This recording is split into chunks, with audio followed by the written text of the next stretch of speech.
자, 오늘 말씀 다시 사신 예수님이십니다. 본문은 장사 지낸 바 되셨다가 성경대로 사흘 만에 다시 살아나사. 자, 장사 지낸 바 되셨다가 무엇대로 성경대로. 어떤 성경? 구약과 신약, 신약은 예수님 말씀이죠. 구약에 하나님께서 예언하신 말씀과 그리고 신약에 예수님께서 말씀하신 내용대로 그분께서 장사 지낸 바 되었다가 다시 살아나셨다는 거예요.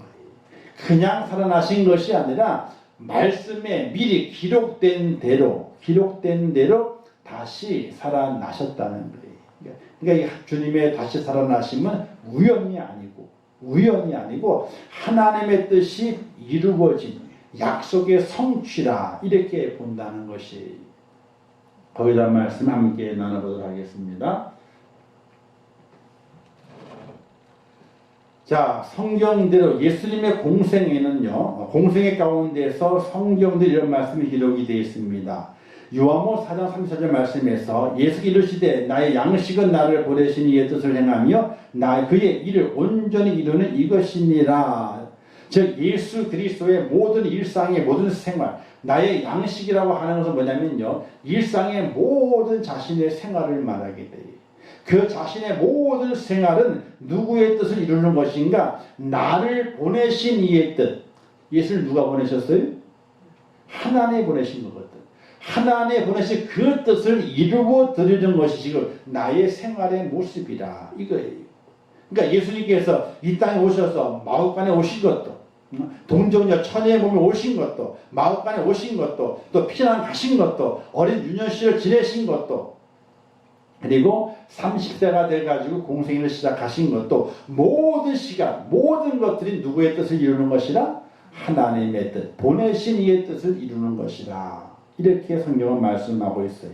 또 마태복음 6장 50절 말씀에서 있는데 한번 읽어볼까요? 시작.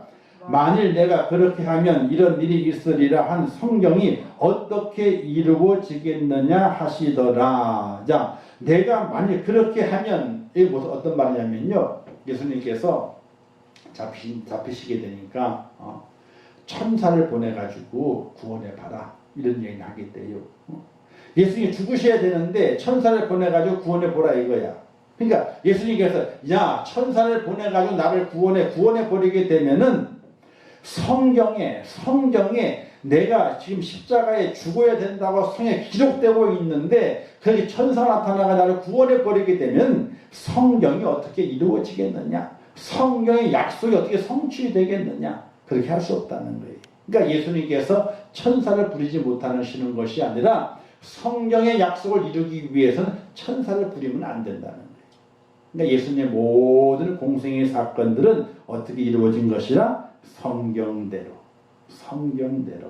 누가복음 24장 30절 말씀 이렇게 말씀했지 않습니까? 또 이르시되 내가 너희와 함께 있을 때에 너희에게 말한 바 곧 모세의 율법과 선지자의 글과 시편에 나를 가리켜 기록된 모든 것이 이루어져야 하리라 한 말이 이것이라.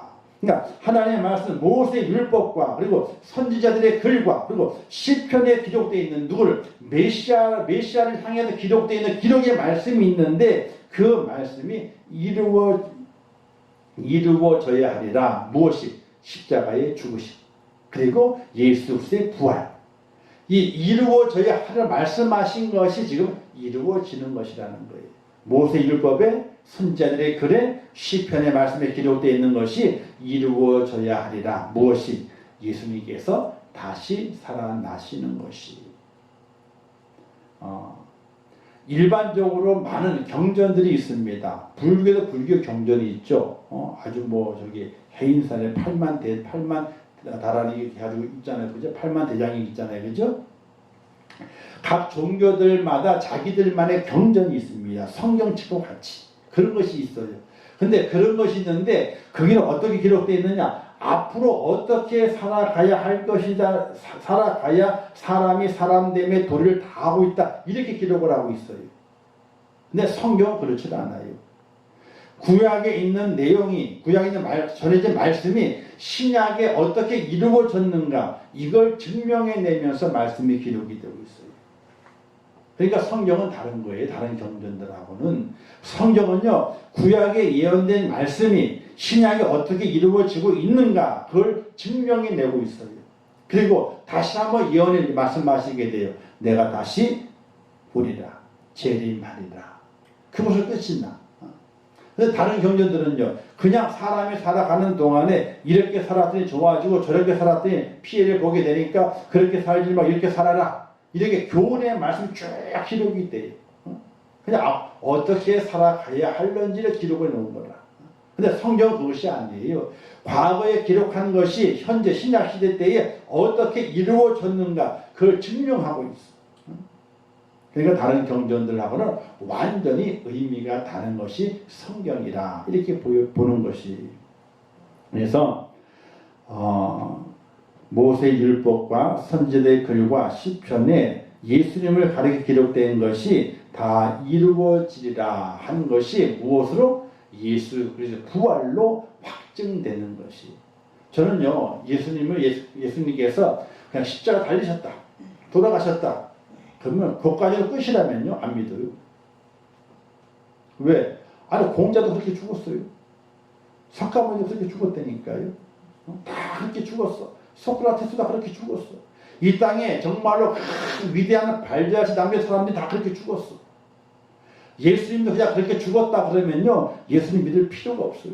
왜? 다 그렇게 죽는데 뭐. 다 죽는데. 근데 예수님께서는 죽은 자 가운데서 살아나셨는데, 그냥 살아나신 것이 아니라 그 옛날 성경에 기록한 대로, 성경이 말씀하신 대로 신약에서 예수님께서 살아나셨기 때문에 그러니까 저는 예수 그리스도를 믿는다. 이거 모든 세상의 경전들이 있잖아요. 다시 살아난 부활을 이야기하는 경전이 없어요. 자기들의 믿는 신이 또 누군가가 위대하게 보이려면 어떻게 돼요? 바꿀 수 있잖아요. 그렇죠? 죽었다가 살아났대. 살아나가지고 다 하다가 어떻게 하늘로 올라갔대. 이렇게 만들 수 있잖아요. 근데 그렇게 만들어진 경전의 주인공들이 없어.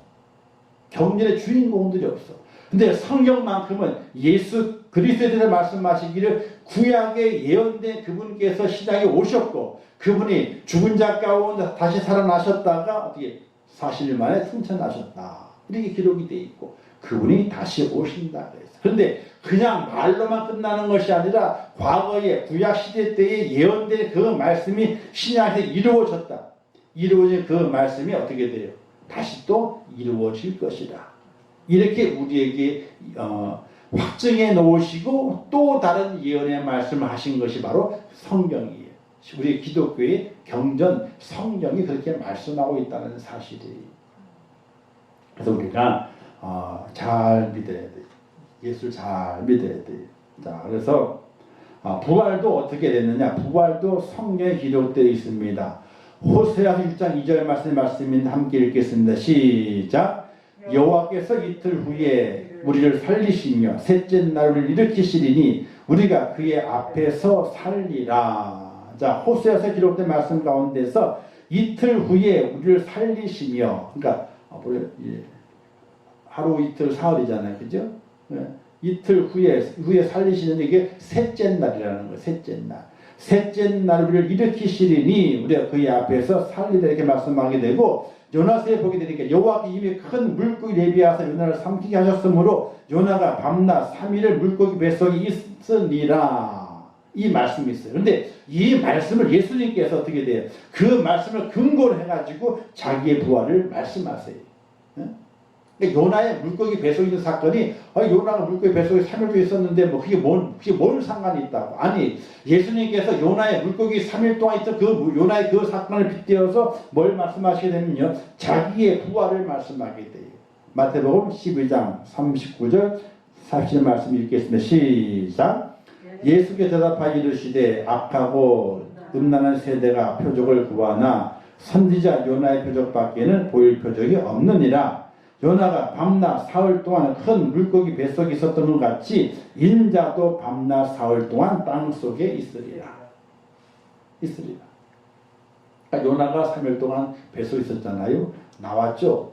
예수님도 사흘 동안 땅속에 있다가 무덤 속에 있다가 나왔단 말이에요. 그래서 예수님께서 자기의 부활을 이야기하게 될 때 그냥 이야기하는 것이 아니라 요나가 어떻게 됐느냐, 요나가 물고기 뱃속에 사흘 동안 있지 않았느냐, 그러나 베터넴을 베터넴을 받아가지고 나왔지 않느냐, 그것처럼 요나의 표적이 있는데 그 표적이 있는 것처럼 인자도 그렇게 될 것이다. 이 자기의 부활에 대해서 말씀하시게 될 때에 요나의 표적을 들어가게 돼요. 이용을 하시게 돼요. 즉 성경의 근거를 가지고 자신의 부활을 이야기하는 거예요. 뭔가 근거가 있어야 되거든요. 근데 예수님의 부활은 성경대로, 오늘 이거 본 말씀처럼 성경대로 사흘 만에 다시 살아나사 이렇게 말씀하신 것처럼 성경대로 예수님께서 부활하셨다는 사실을 믿으시기를 주님의 이름으로 축원합니다. 그래서 주님의 부활을 믿지 않으면요, 우리의 믿음이 아무것도 아니에요. 주님 부활을 안 믿으려면요, 불교를 믿어도 괜찮고 다른 종을 다 믿어도 괜찮아. 근데 주님의 부활이 있는데 그 부활이 우리에게 영생의 축복을 가져온 거거든요. 성경 말씀하잖아요. 예수님께 첫 부활의 열매가 되셨다. 첫 열매, 부활의 첫 열매. 두 번째는 누가 되는 거예요? 따라서 보겠습니다. 두 번째는 내가 된다. 내가 되는 거.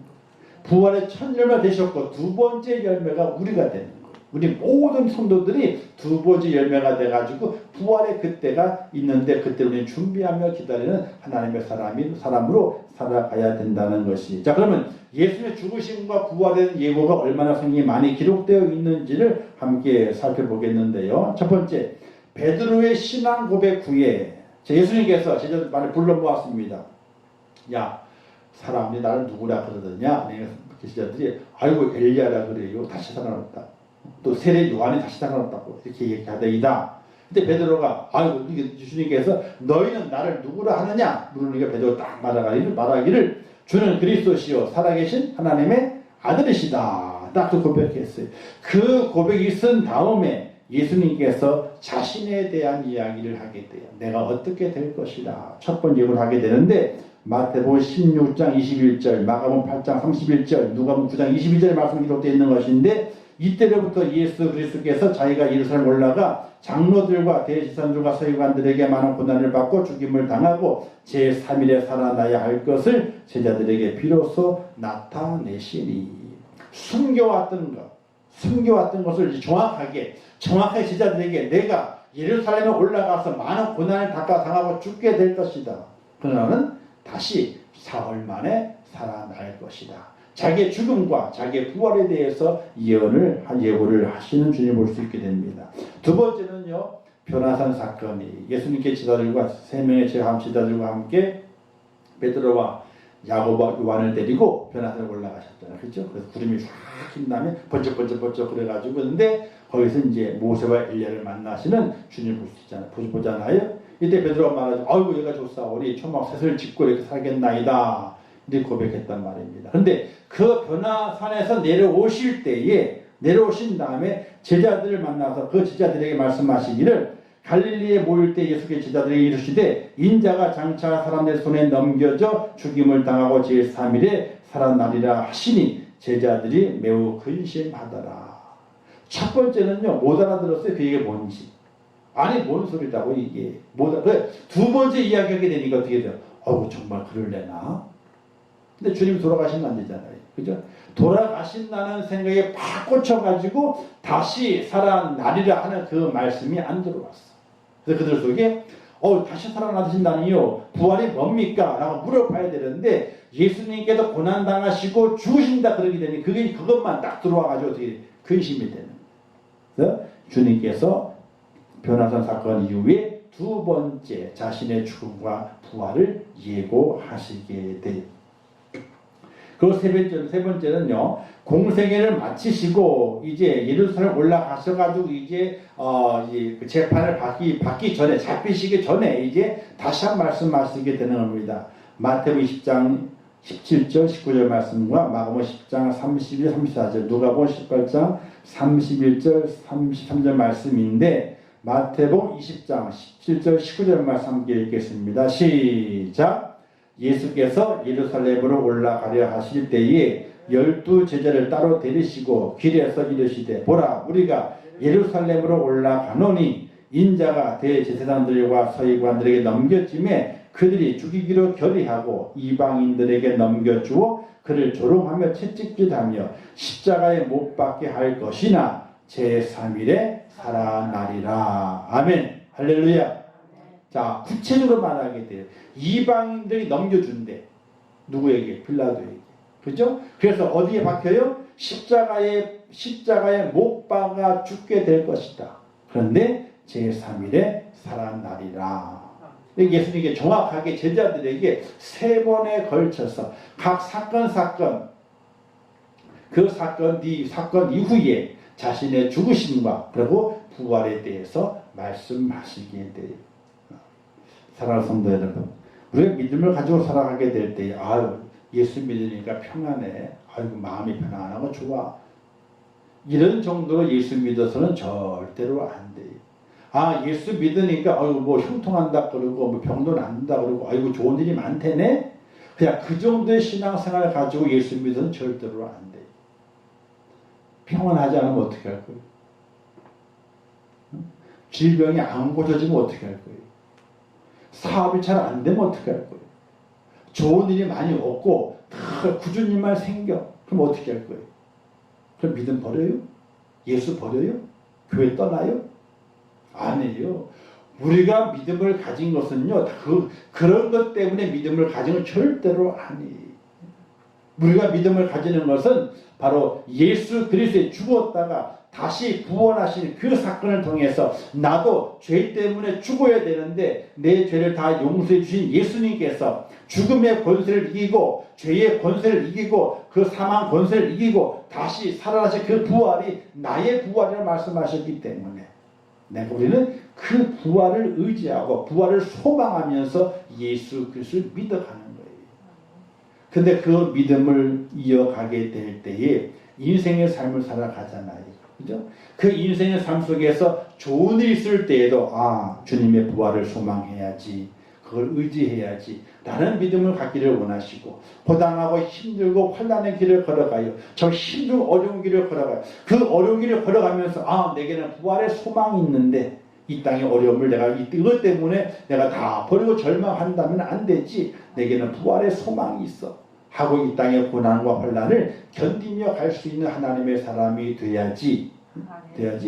이 땅에 있는 그것이 목적이 돼가지고 믿음을 감당한다고 하는 것은 절대로 안 된다는 사실이에요. 그래서 어떤 경우에는요, 이런 말이 있어요. 잘 안 될 때 예수를 더 잘 믿었대. 더 잘 안 될 때. 힘들 때 예수님을 더 잘 믿었대. 왜? 하나님 이 땅에 소망이 없어요. 하나님께만 소망이 있어요. 하나님만 바라볼게요. 이 땅에 잘 안 되니까 힘드니까 소망이 없대. 그걸 깨달았어. 그리고 하나님께만 소망이 있다는 거예요. 근데 갑자기 잘 되기 시작했어. 잘 되니까 어떻게 돼요? 이 땅에 소망이 있어요? 없어요? 이 땅에 없던 소망이 일이 잘 되니까 이 땅에 없던 소망이 생겨났어. 그래서 이 땅의 소망이 커지게 되고 어디에 소망이 작아져요? 하나님을 향한 소망이 작아져. 이런 경우가 우리에게 너무나 많이 있어요. 이건 우리가 생각을 깊이 묵상을 해봐야 돼요. 정말 나의 소망이 어디에 있는가를 깊이 있게 생각을 하고 살아가야 돼요. 그래서 어떤 경우에는요, 이 땅의 삶이 고단하고 힘들어서 하나님 이 땅에 소망이 없나 봐요. 그러나 저는 하나님께 소망이 있으니까 믿음으로 견디며 살아갈게요. 이 땅에 소망 두지 않고 하나님께 소망 두고 부활의 소망을 두고 살아갈게요. 이렇게 걸어가는 그 성도가 오히려 어쩌면은 하나님의 복을 받은 성도라고 말할 수 있어요. 이 땅에 잘 돼가지고 이 땅에 소망이 많아. 누릴 소망이 많아. 가질 소망이 많아. 그러다 보게 되면 저 하늘의 소망이 없어지게 돼. 사라지게 돼. 그 의미를 우리가 잘 깨달아야 됩니다. 자, 그러면 이렇게 예수님께 제자들에게 특별하게 불러 모셔가지고 그들에게 내가 십자가에 죽게 될 것이나 그러나 3일 만에 살아나리라. 이렇게 직접적으로 말씀하셨어요. 그럼 제자들이 잘 믿었을까요? 안 믿었을까요? 잘 안 믿었어. 아니 직접 말씀하셨는데 눈앞에서 오늘 아까 이것 여기 지금 이것 말씀 가운데서도 예수님께서 예루살렘으로 올라가려 하실 때에 12 제자를 따로 데리시고 길에서 이르시되 많은 사람이 있는 곳이 아니었어요. 이제는 마지막 예루살렘 올라가게 잡히시는 거거든요. 잡히시기에 바로 그 전날에 제자들을 길 가다 따라 불러 모았어. 마지막이잖아요. 올라가면 이제 잡히시는 거니까 불러 모으셔가지고 말씀하기를 내가 고난을 받을 거야. 내가 이방인의 넘겨짐을 다 짐을 당할 거야. 그 이방들이 나를 십자가에 못 박을 거야. 내가 죽게 될 거야. 그러나 내가 3일 만에 살아날 거다. 이렇게 가르치셨어. 근데 그때도 제자들이 안 믿었어. 믿었으면 좋은데 안 믿었어. 그럼 언제 믿었느냐?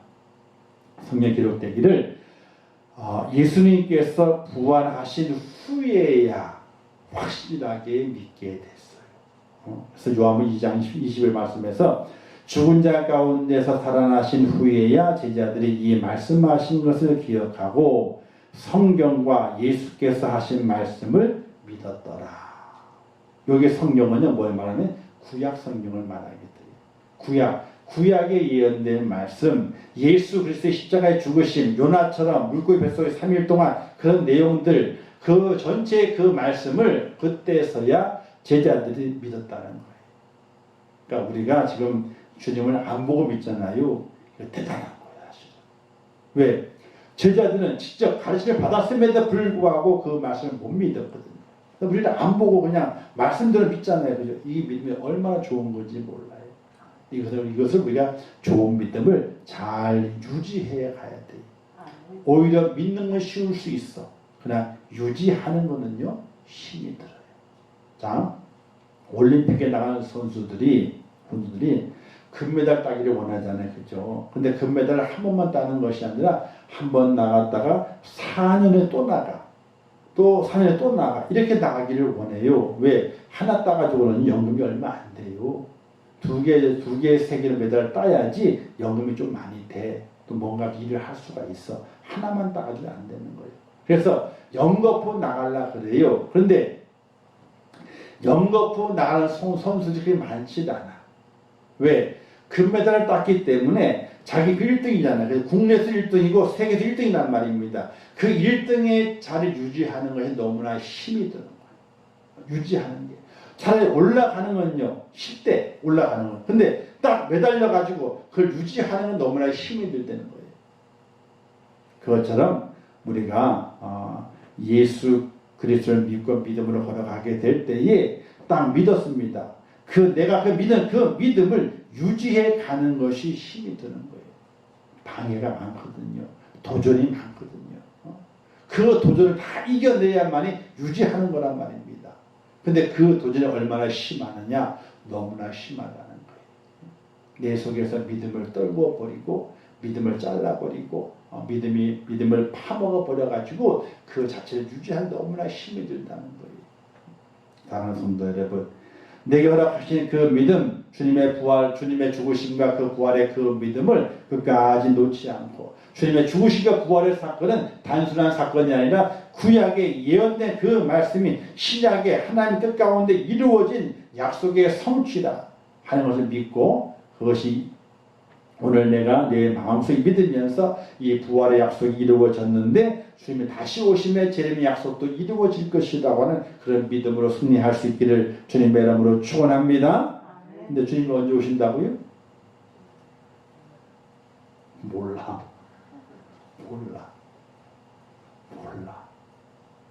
그래서 믿음을 유지하는 것이 힘든 거예요. 언제 오실지 모르니까. 부활신앙을 소유하고 흔들리지 않아야 되거든요. 근데 그게 언제 오실지 모르는 거예요. 나이가 젊다고 개인적인 종만 늦게 오는 것이 아니에요. 그렇다고 나는 나이가 많기 때문에 빨리 올 것이라 또 그렇게 생각해도 그거 틀린 거예요. 틀린 거예요.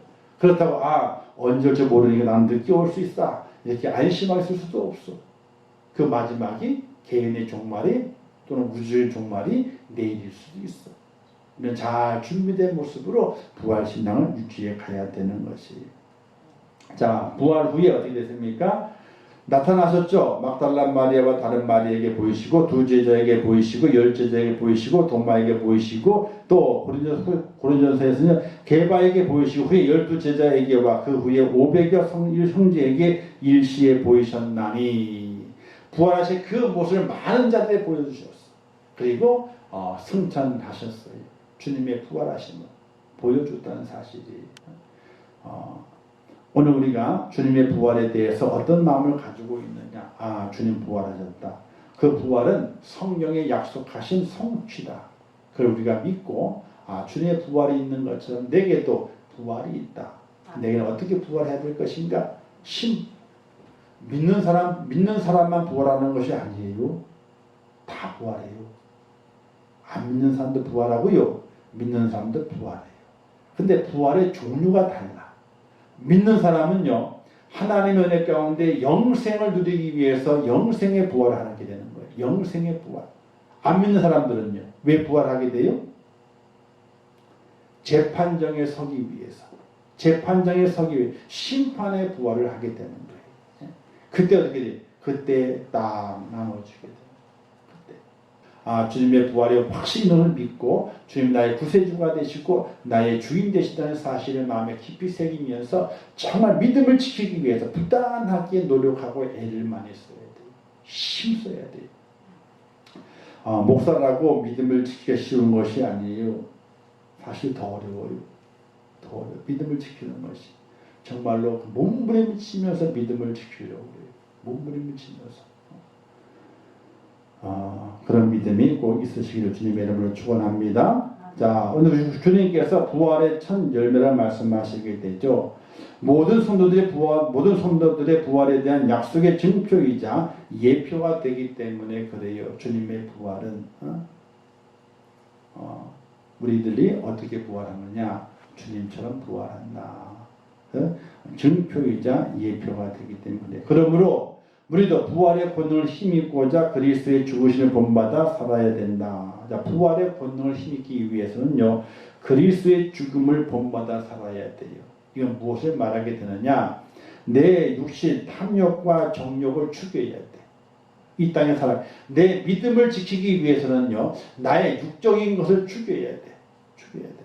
자, 우리가 하나님의 일을 하고 예배 드리려고 했잖아요.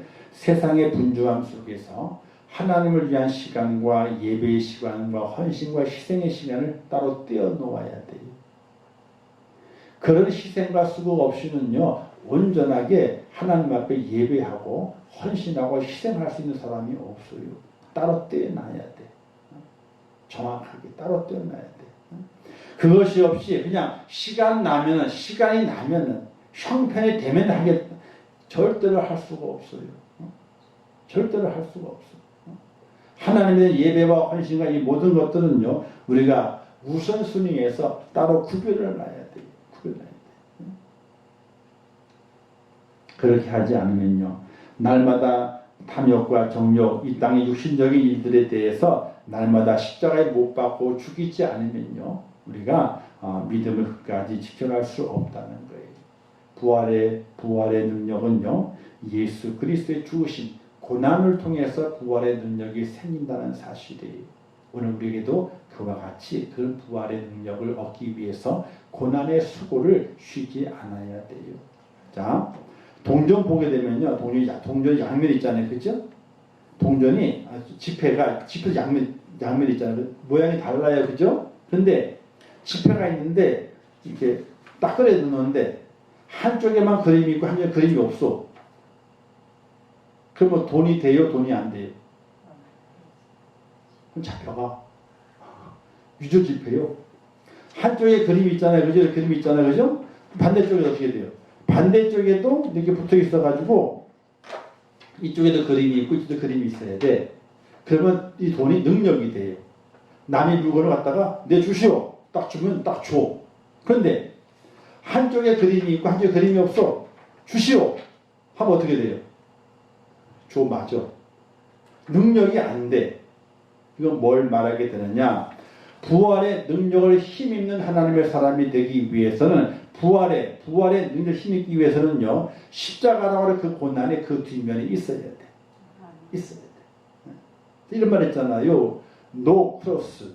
십자가 없이는 노 크라운. 멸류관이 없다. 십자가의 고난, 주님의 당하신 그 고난의 은혜가, 고난의 그 축복이, 고난의 헌신과 희생이 없이는 주님의 그 멸류관을 차지할 자격이 못 된다는 거예요. 그래서 태닝에 가서 보게 되면 이런 글귀가 되잖아요. 당신들이 흘린 땀은 절대로 배반하지 않는다. 이런 글귀가 있대요. 글귀가 그게 선수들이죠. 선수들이 흘린 땀이 있잖아요.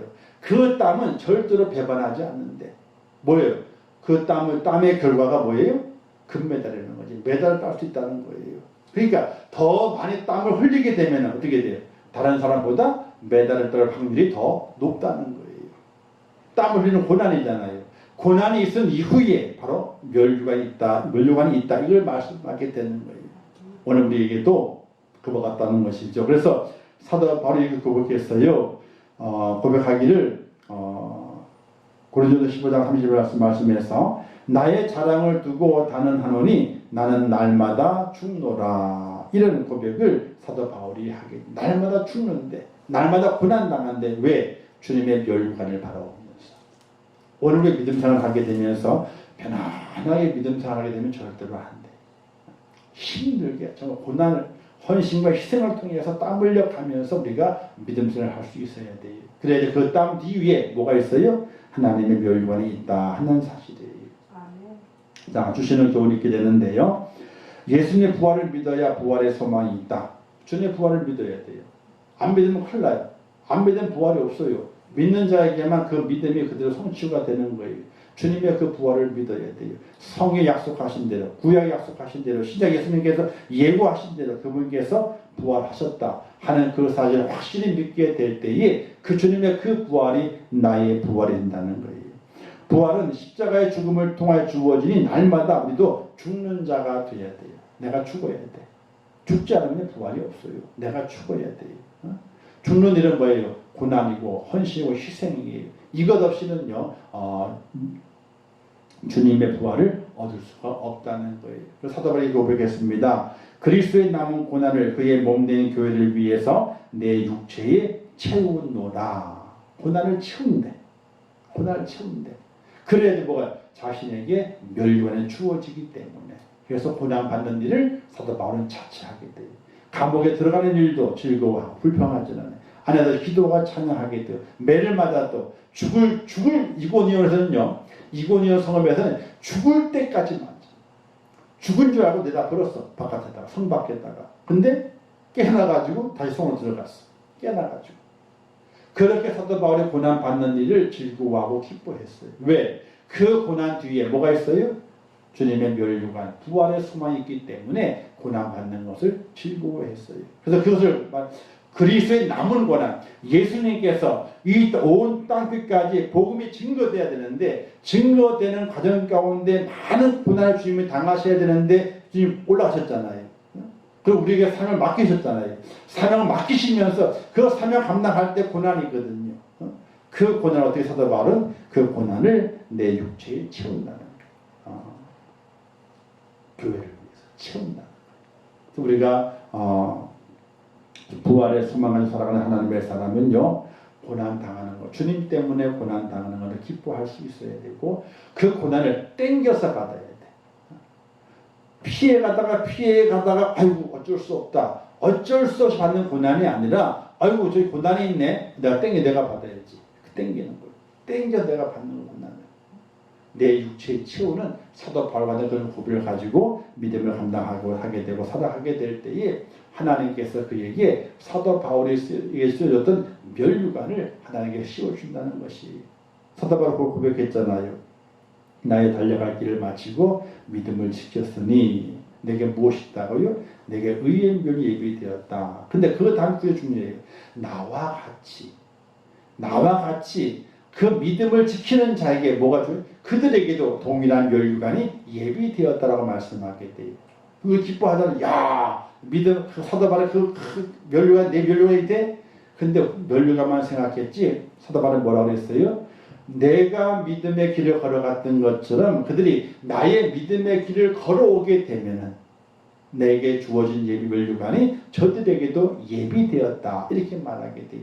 예비된 그 면류를 차지할 수 있는 사람 뭐예요? 십자가의 고난의 길을 걸어가는 자가 그 면류관을 차지할 수 있다라고 말씀하게 되는 것이에요. 오늘 우리 살아가게 될 때에 주님의 부활을 꼭 믿으시기를 주님의 이름으로 축원합니다. 또 그 부활이 어떻게 성취되느냐, 내게 성취되느냐, 주님의 십자가의 그 고난을 내가 짊어지고 가게 될 때에 그때 부활의 영광이 내게 예비되어 있고 성취된다는 사실을 꼭 기억하시면서 부활의 영광에 참여하기 위해서는 그 반대편에 주님을 위한, 교회를 위한 희생과 헌신과 그 고난이 함께 짊어지고 가게 될 때에 그때 면류관이 주어진다는 것을 꼭 기억하시면서 우리가 믿음의 길을 힘들다 하지 마시고 어렵다 하지 마시고 고통스럽다 하지 마시고 하나님께서 내게 면류관을 예비해 놓으셨지 하는 그런 부활의 소망을 간직하면서 그 힘들고 어려운 길을 믿음으로 끝까지 달려갈 수 있기를 주님의 이름으로 축원합니다. 기도하겠습니다. 좋으신 아버지 하나님을 감사합니다. 오늘도 귀한 말씀을 주셨습니다. 잘 깨닫게 하시고 우리 예수님께서 다시 사셨습니다. 사망 권세를 이기시고 다시 사셨습니다. 죽음의 권세를 이기시고 다시 사셨습니다. 부활의 첫 열매가 되셨습니다. 이제 그 부활이 나의 부활임을 고백합니다. 그러나 내게 주신 그 부활의 은총을 유지하기 위해서는 주님께서 지고 가셨던 그 십자가를 내가 지고 가야만이 그 부활이 나의 부활이 되고 그 면류관이 나의 면류관이 됨을 기억합니다. 하나님이 도와주시옵소서. 믿음으로 살아가는 길이 힘들다고 불평하지 않도록 인도하시고 어렵다고 아버지 불평하지 않도록 인도하시고 또 고난이라고 불평하지 않도록 인도하시고 그 고난과 역경과 혼란을 잘 이겨낸 이후에 내게 예비된 그 면류관을 차지할 수 있는 부활의 첫 열매 되시는 그 주님의 뒤를 따라 두 번째 부활의 열매를 맺을 수 있는 하나님의 사람이 될 수 있도록 은혜를 베풀어 주시옵소서. 어떤 고난이 와도 어떤 혼란이 와도 우리 주님 부활하셨다 확실한 그 믿음을 가지고 살아가는 저희가 되게 하시고 부활의 소망이 나를 살리고 나를 세우는 능력임을 깨달아 날마다 그 믿음 가운데 달려갈 수 있도록 은혜를 베풀어 주시옵소서. 예수님의 이름으로 기도하옵나이다. 아멘. 주기도문 하겠습니다. 하늘에 계신 우리 아버지여, 이름이 거룩히 여김을 받으시오며 나라에 임하옵시오며 뜻이 하늘에서 이룬 것 같이 땅에서도 이루어지이라. 오늘날 우리에게 일용할 양식을 주옵시고 우리가 우리에게 죄 지은 자를 사하여 준 것 같이 우리 죄를 사하여 주옵시고 우리를 시험에 들게 하지 마옵시고 다만 악에서 구하옵소서. 대개 나라와 권세와 영광이 아버지께 영원히 쌓옵나이다. 아멘.